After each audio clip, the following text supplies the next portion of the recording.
Mina olen Oliver ja tänane teema oleks üks põhilisi see gripihoie ehk siis kuidas me keppi käes hoiame.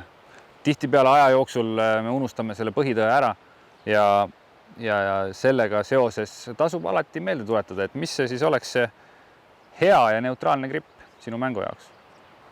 Minu idee on lihtne. Kontrolli alati, et sinu golfikepp jääks rohkem näppude peale. Ehk siis, kui me võtame vasaku käega kinni, siis selline nimetissõrme keskmise padja ja väikse sõrme algusest oleks see esimene ots ja siis keerad oma käe siit pehmelt peale. Üks lihtne viis, kuidas seda keppi neutraalselt või loomulikult kätte võtta, on selline.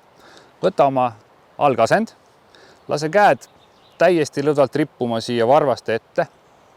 Ja kui sa nüüd tähele paned, siis sinu käed ei ole kindlasti peopesad üksteise poole, vaid loomulikus asendis nad ripuvad pigem sellised, kus peopesad näitavad sinu keha poole. Ehk siis see ongi loomulik asend, kuidas ma gripi kokku hoidma võiksin hakata.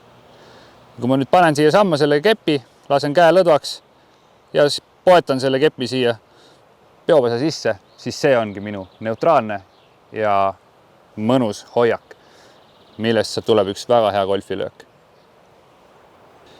Hea meelde tuletada ka seda, milline on siis see klassikaline võte, ehk siis kui ma võtan selle vasaku käega siit kepist kinni, minu pöial jääb pigem siia gripi pealmise osa peale ja ülevalt vaadates võiks olla siis näha minu esimesed kaks nukki, mis annavad sellise neutraalse hoide ja teise käe poetan siis peopesaga siia pöidla peale ja võtan sõrmedega ümber kepi kinni.